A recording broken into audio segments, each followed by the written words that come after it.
Najjar, o personalitate cu siguranță de referință a neurologiei contemporane.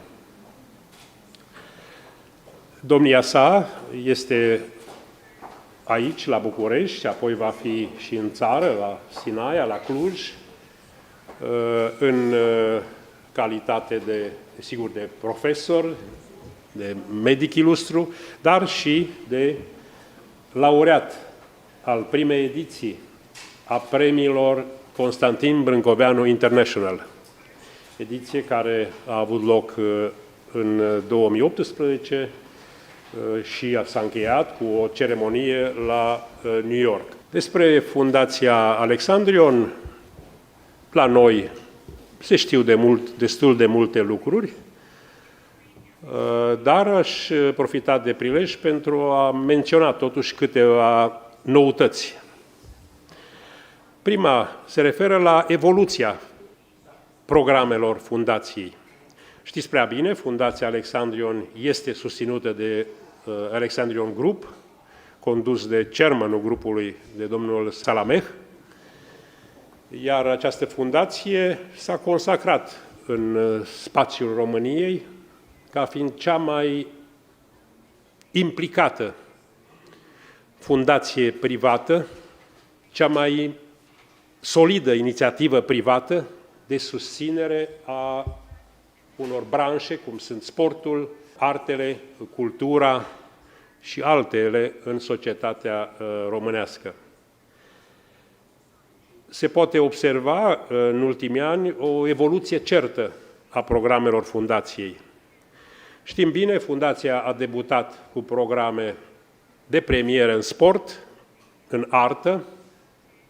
Între timp, ea s-a mișcat și acordă premii în domeniul științei.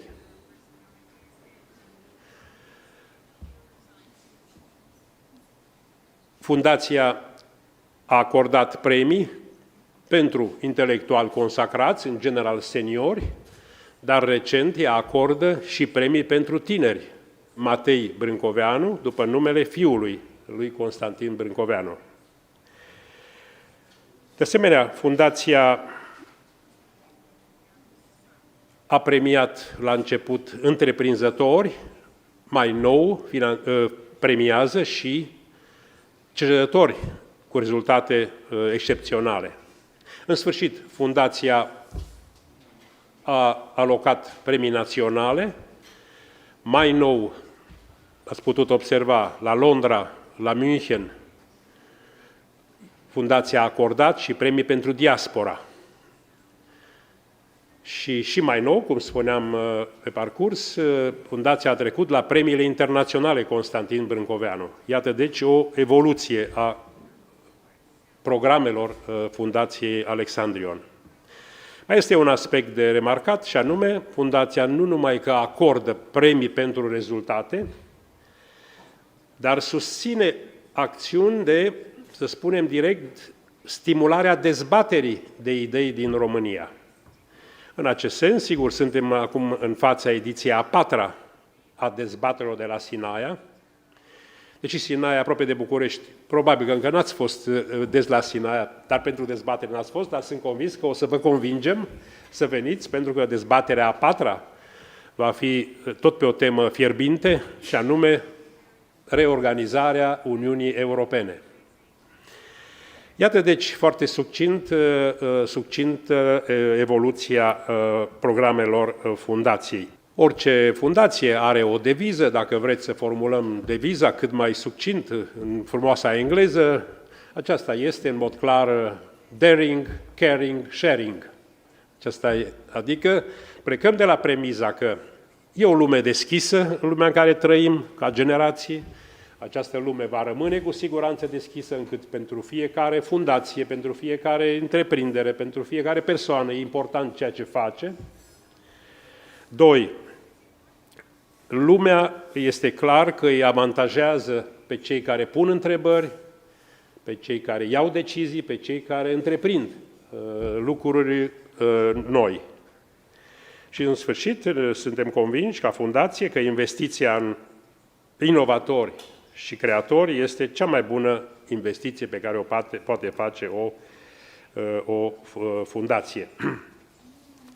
Astăzi, cum spuneam, avem privilegiul și onoarea de a-l avea ca oaspete pe profesorul Souhel Najjar. Dați-mi voie ca foarte succint să îl introduc, să prezint personalitatea domniei sale.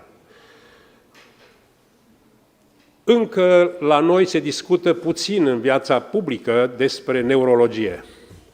Sigur, și eu îmi spun să nu ajung la medic și, în general, să nu ajungem la medici. Dar, pe de altă parte, trebuie să spunem că dacă este o știință foarte dinamică astăzi, și cu siguranță sunt mai multe, una din cele mai dinamice, aceea vreau să spun, este neurologia. Nu mai este domeniu care să nu fie atins de ceea ce se face în neurologie și invers, neurologia folosește ceea ce multe domenii folosesc. Eu vă spun asta nu ca medic, dar vă spun din lecturi filozofice. În filozofie luptăm din greu să rezolvăm și noi problema relației dintre ceea ce englezii numesc mind, să zicem minte pe românește, și brain, ceea ce tot englezii numesc creier. Și sigur, fără neurologie nu se poate lămuri această problemă. Toți în liceu v-ați confruntat cu filozofia lui Platon și a fost foarte grea, nu se înțelegea ce spune Platon. Acum avem răspunsuri mult mai precise din partea neurologilor.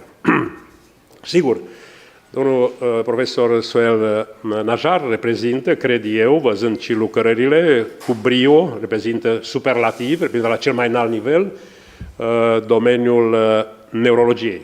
Sigur, în medicină diviziunile sunt stricte, specializările sunt foarte ascuțite.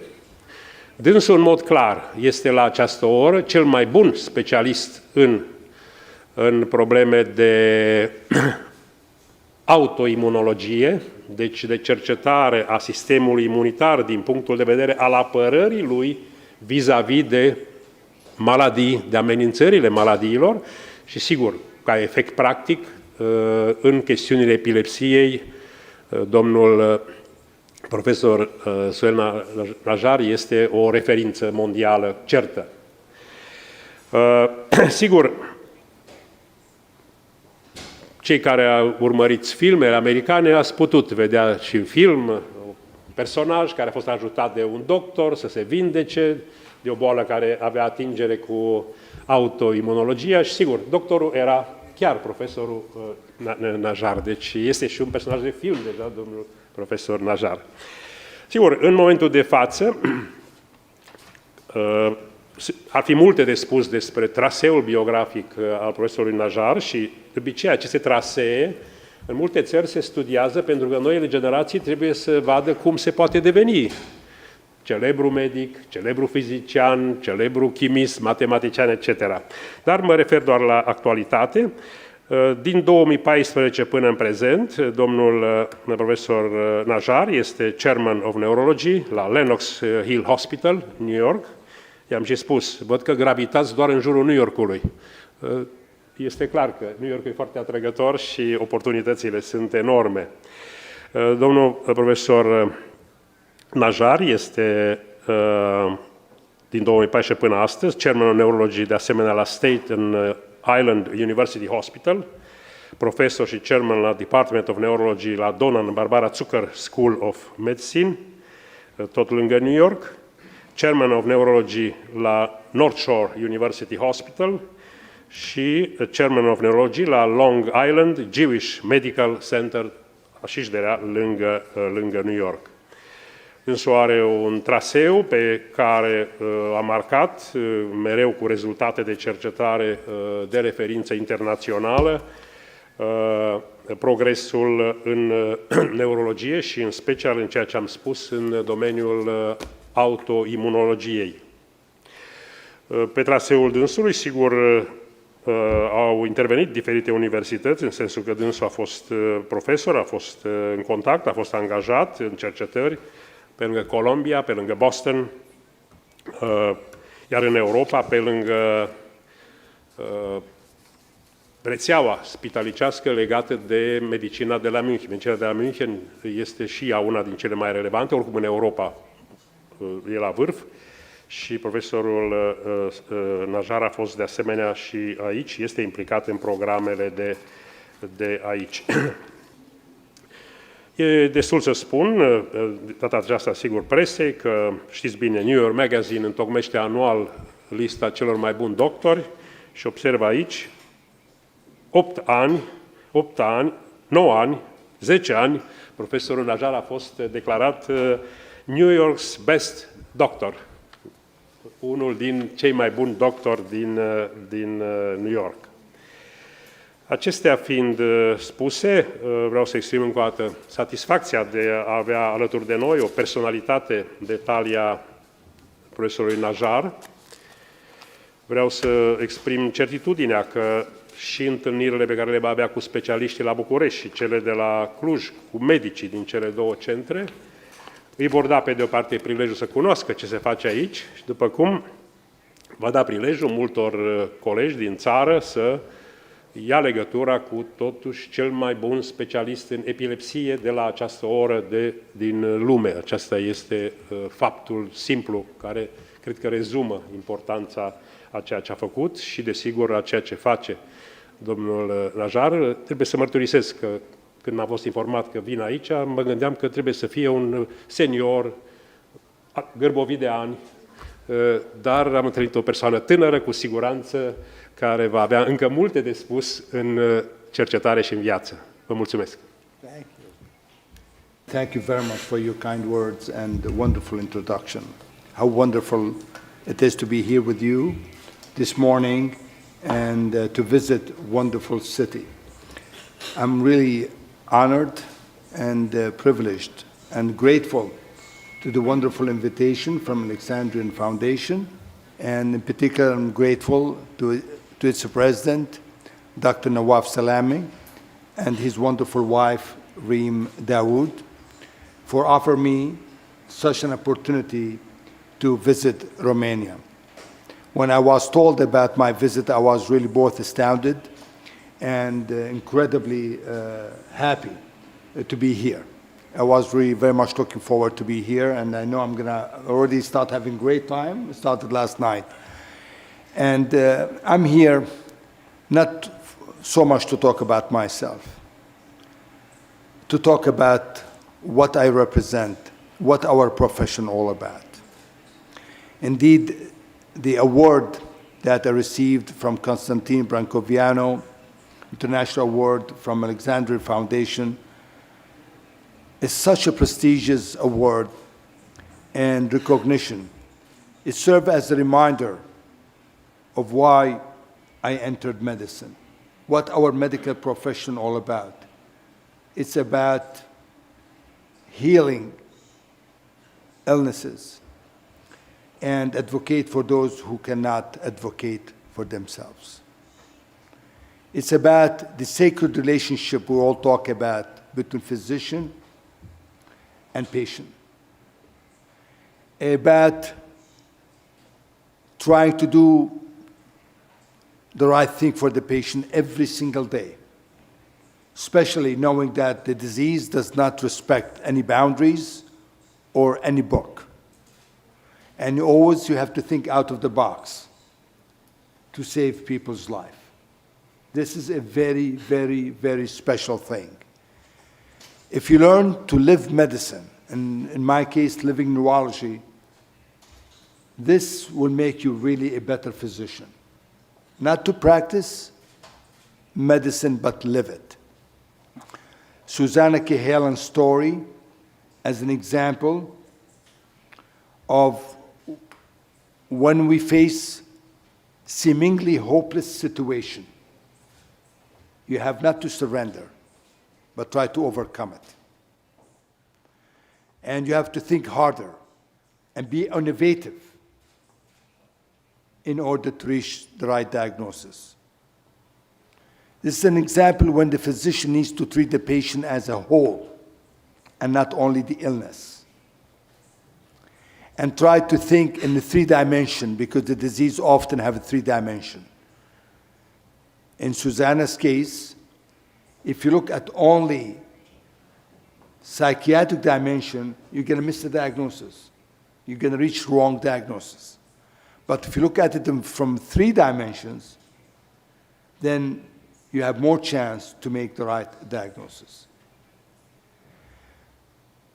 This is a story of need to bridge the gap between neurology and psychiatry, and to limit professional isolation that currently exists between those two closely related fields. Her story tells us how many people were not fortunate enough to have the right diagnosis and locked up on psychiatric wards from disease could have been easily treated. How many people lost their life from mysterious illness.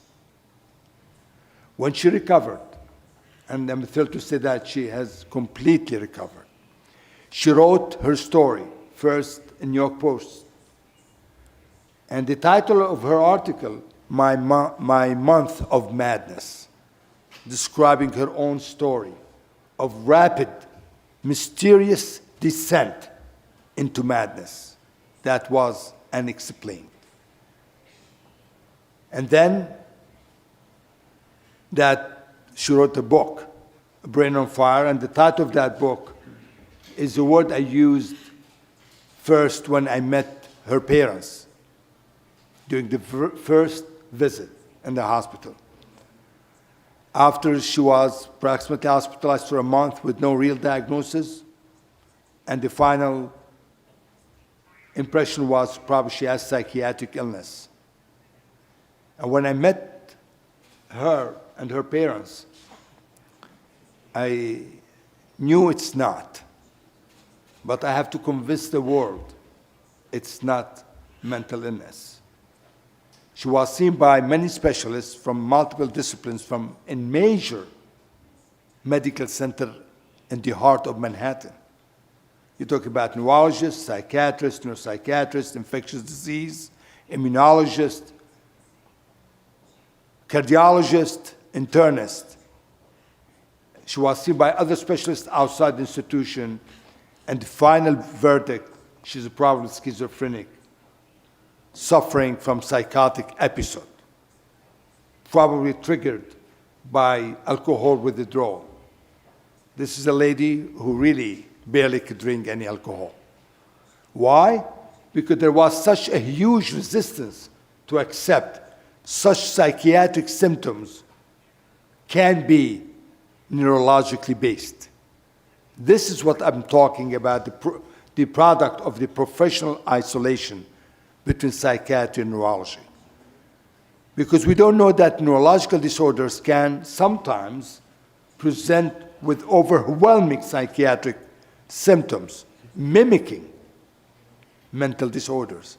She was a victim of that professional isolation. And that's why she was labeled initially as schizophrenia and psychosis. But when I get more history from her, although she was catatonic and everybody felt she can contribute to the history, and they were wrong. Took me time, sat with her, but she gave me the clue.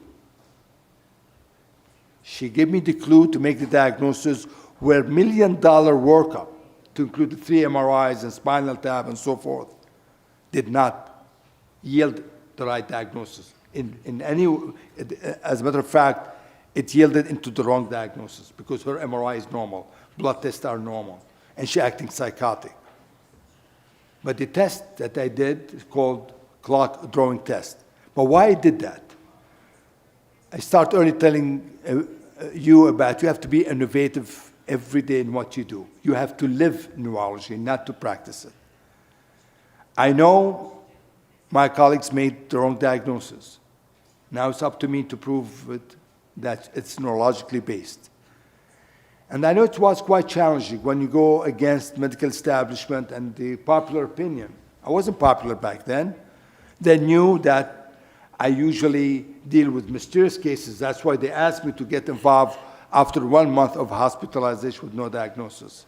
But when I need to go against everybody's diagnosis, that was not easy. And now the burden on me to prove is she's actually neurologically based. She has neurologically based illness. She's a neurological patient and not a psychiatric patient. That's what I was trying to do. So the clue that she gave me, along with her parents, that 1 month before she became fully psychotic and developed seizures, she developed this flu-like symptoms, a viral-like illness, a little bit headachy, muscle ache, maybe a little bit low-grade fever. And then she had developed a bed bug sensation involving the left side of her body. She felt there's a bed bug attacking the left side of her body. I'm not aware of any bed bug just attack only one side of the body. At least if it's a true bed bug, affect the whole body. So I know there's something happened with the right side of the brain that controlled the left side of the body. That's what the neurology is all about. It's an art. It's about localization. So when she had this funny sensation, a form of sensory hallucination, that usually regulated by the right side of the brain that controlled the left side. And particular parietal lobe, which is the area of the brain that controls sensation. So now I need to find a way to confirm the disease started a few weeks before hospitalization and started on the right side of the brain and spread out. And if I could provide that evidence, then suddenly she became a neurological patient and not a psychiatric one, not a mental health illness. That test that I used, a very simple test, a simple tool. I handed over a piece of paper and asked her to draw a clock. And what she did, she squeezed all the numbers of the clock from 1 to 12 on the right side of the clock face. And the left side of the clock face was empty. Like the left side of her visual sphere, the visual field does not exist, is non-existent. This phenomenon in neurology we call left-sided neglect, meaning the right side of the brain pathology caused her to ignore or not to pay any attention to the left side of the visual space. And that to be consistent with the bed bug sensation, all neurology now. That simple test allowed me to leave her room, having that paper in my hand, showing everybody that she is a neurological patient. She is not a mental health illness. While $1 million workup from 3 MRIs, spinal tap, extensive blood tests, all negative, with the exception little bit inflammation spinal tap, was not diagnostic. So the $1 million workup failed to make diagnosis. As a matter of fact, led to wrong diagnosis of schizophrenia. And that simple test that was established and validated in early 1900. It's not a new test.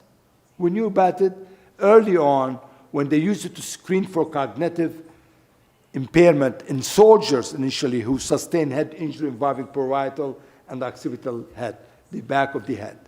And now we use it for Alzheimer and stroke.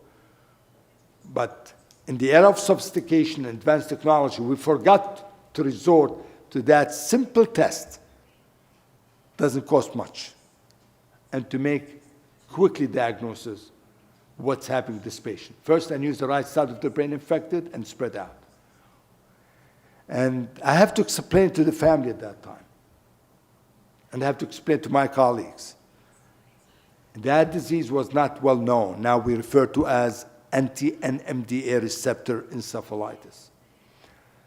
So how to explain to them what that disease is? Barely known. So I said, well, her brain is inflamed. It's like her brain on fire. And little I know, that become the title of New York Times bestseller book, and later on adapted into movie. I told my family, look, I'm genius. I knew this was going to be a movie. I used such an attractive title. It was not about that. I was trying to explain to them what I really thought of her illness. I really pictured her brain was on fire. And that's why she acts so psychotic. But the brain MRI failed to show that. How many neurologists, until this very day, rely on imaging of the brain to classify diagnosis? So if you have some symptoms, appear to be psychiatric with anxiety and mood, or psychosis, and the brain MRI is normal, then they tell you go see psychiatrist because the imaging is normal. And now we know the imaging normal more than 80% of people who have inflammation of the brain. We didn't know that back then. That's why it was difficult for any physician to accept the fact this is really neurological illness. And from them end up confirmed it with the brain biopsy, which showed that actual inflammation, and we treated her, and within 6 months achieved dramatic improvement, but took her close to a year and a half to 2 years to achieve complete recovery. I'm honored to be her doctor, and I'm thrilled that she has completely recovered. What an inspiration person she is. She's a true hero of that story because she made much out of it. She wrote about her illness. And her book, and later the movie Brain on Fire, raised tremendous awareness about that illness. It touched many hearts and saved many lives. I can't tell you how many emails I get every day from people across the country and throughout the world asking me about loved one and sometimes about themselves. They think they may have some kind of autoimmune problem of the brain, because that's what that disease.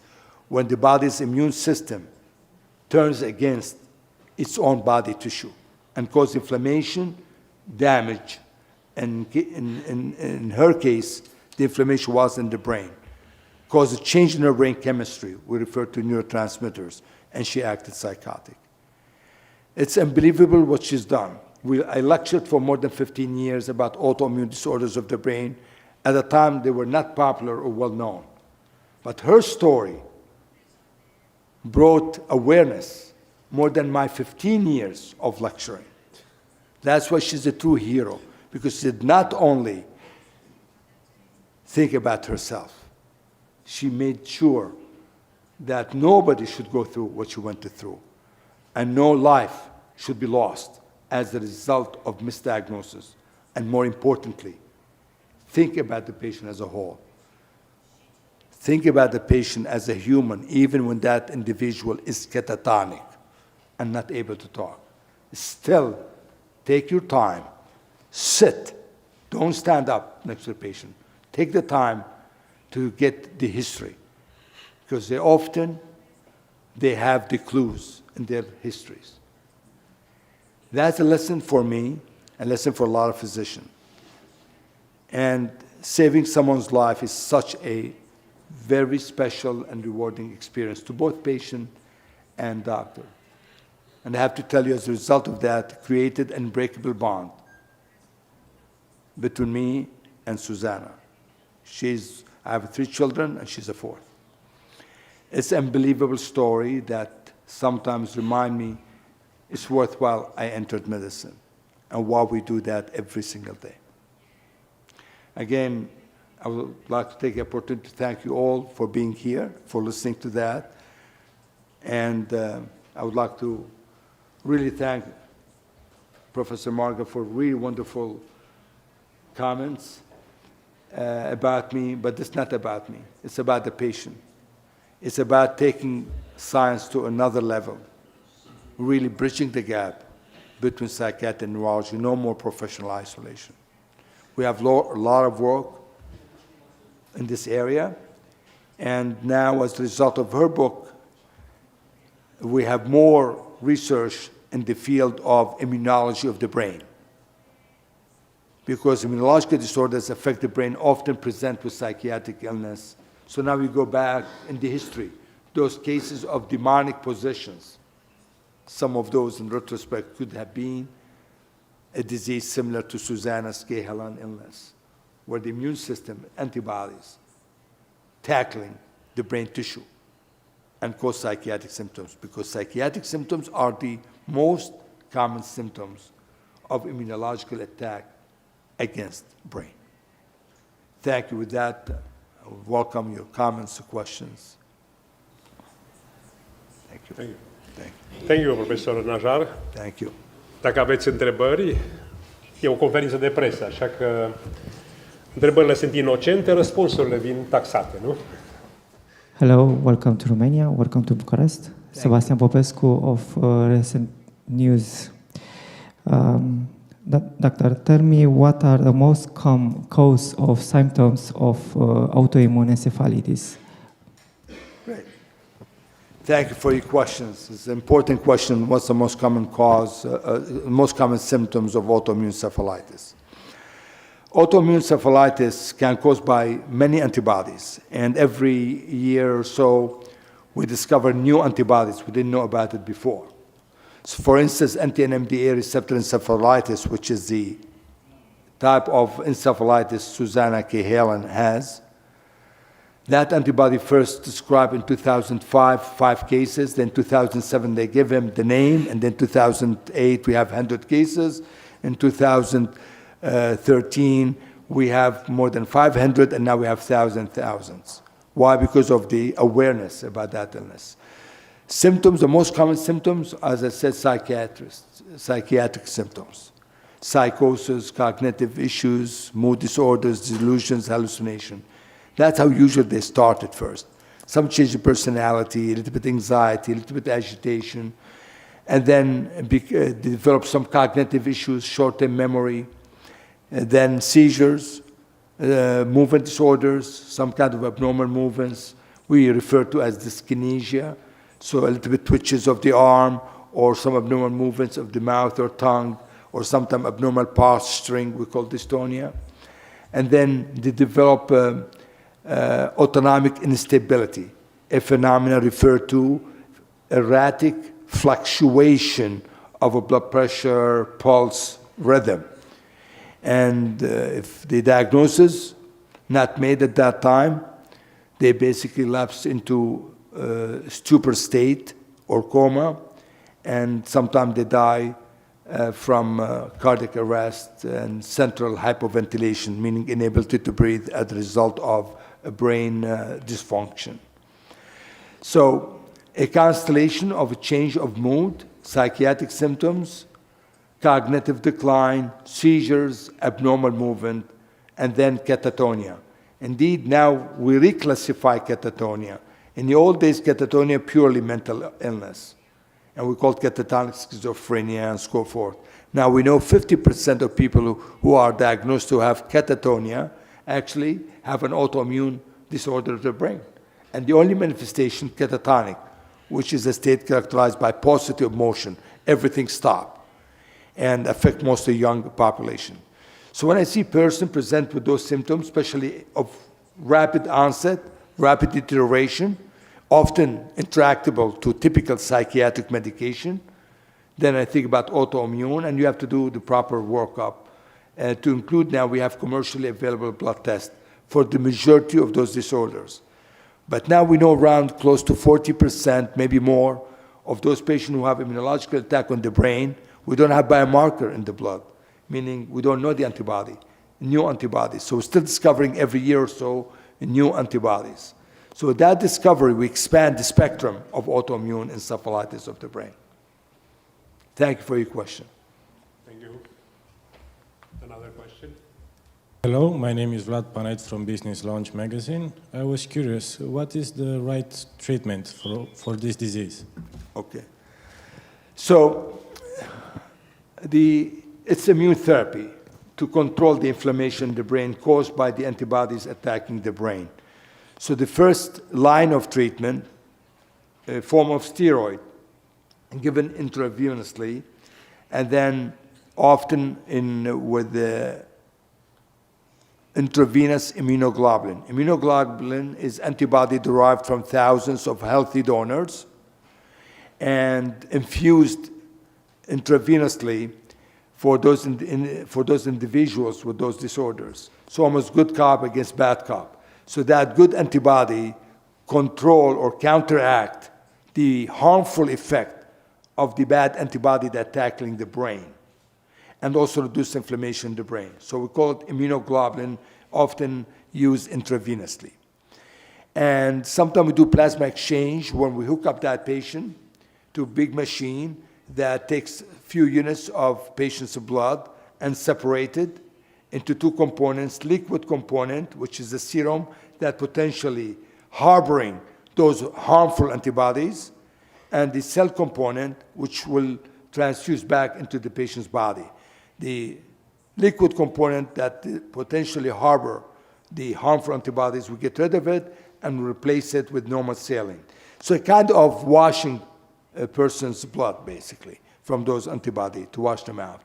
For those who do not respond to the first line of immunotherapy, we advance it to second line of immunotherapy, which is more powerful but more toxic and more risky. Luckily, I didn't have to do that in Susanna's case. And those are a strong immunosuppressive agent that strongly suppress immune system. And multiple medications such as rituximab and cyclophosphamide. There are a variety of those really disorders. In Susanna's case, I managed to really cure her illness using only first-line immunotherapy, which includes steroid, intravenous immunoglobulin, and the plasma exchange. So the majority of people respond if you treat them early.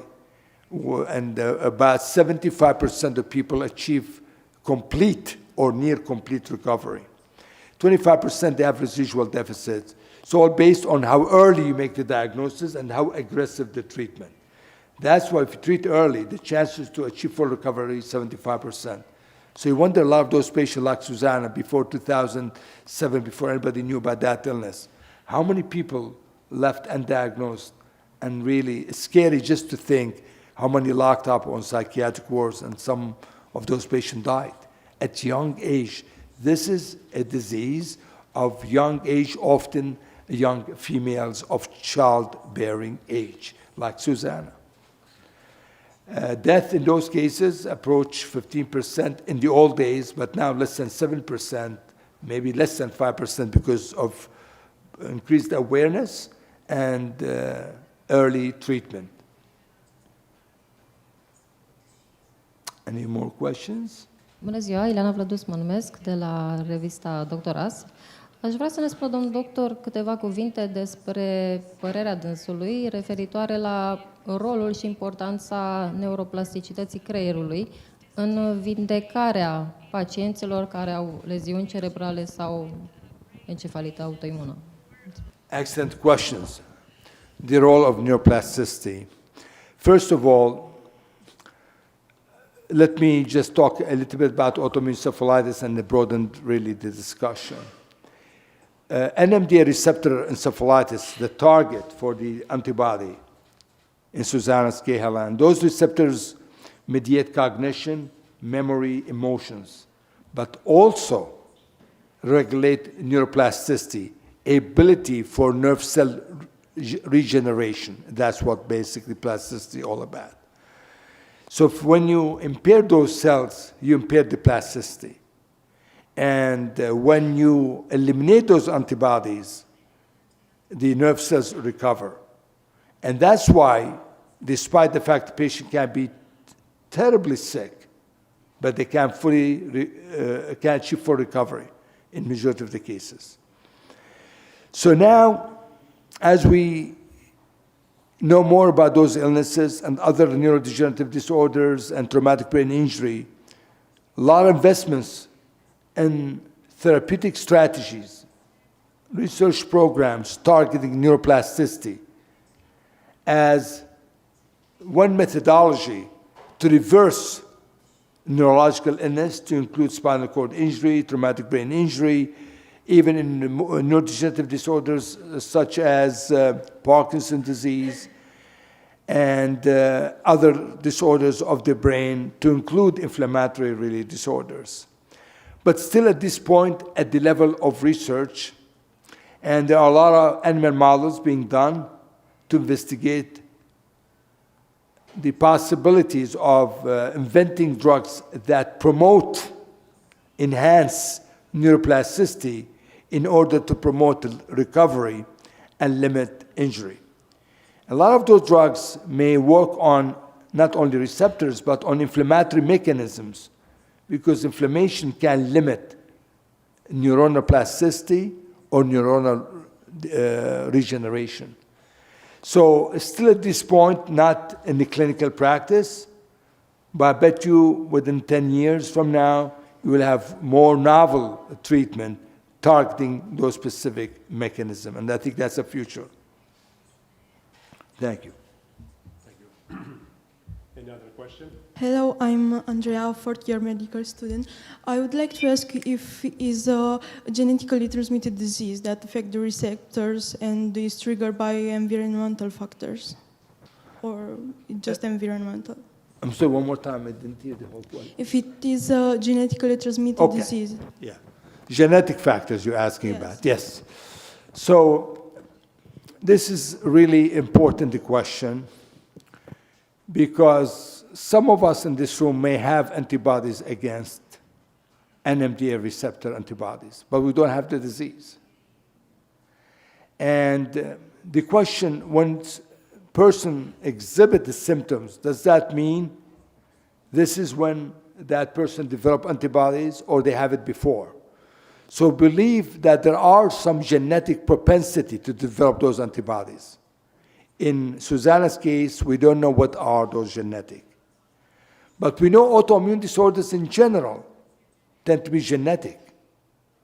And that's why those individuals often have a family history of autoimmune disease, some sort of autoimmune disease. Doesn't have to be the same autoimmune disease. Some person could have rheumatoid arthritis. One of the family could have multiple sclerosis. Other could have psoriasis or thyroiditis or Crohn's disease. They come in different shape and forms.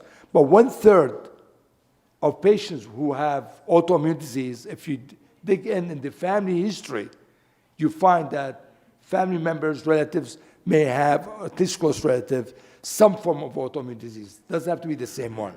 So we know there are genetic factors. In Susanna's case, Susanna K. Hallen situation, we don't know what are genetic factors, but we know there's some genetic probably propensity that is really poorly defined. But then you have to have a trigger factor.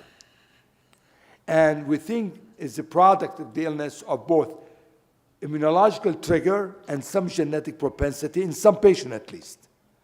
And those immunological triggers could be viruses. That's why in anti-NMDA receptor encephalitis, 70% of those individuals exhibit prodromal viral-like illness. Indeed, in some patients, virus was detected, such as herpes simplex, among other viral agents. So infectious agent and some genetic propensity, those click together and produce the disease in some patient. But no well-defined genetic inheritance pattern or dominant inheritance documented in those disorders. But definitely, genetic risks are well known in that field. Yes, I think Professor Najjar has given quite a lecture, an introductory lecture for us as beginners. Thank of you. course. But it was very, very clear what you are doing, Professor Najjar. Thank you. You have argued in a very intuitive manner what does it mean, and I'm sure that interest for neurology in this country will increase after your interventions. Thank you. I thank you very much, the newspapers, the journalists, the televisions, for giving attention to the initiative of the foundation to have such a profile, such a prestigious personalities like Professor Najjar as guests here in Bucharest. And I am sure, Professor Najjar, that you will be under assault in the next days, coming from different journalists, specialists, students, etc.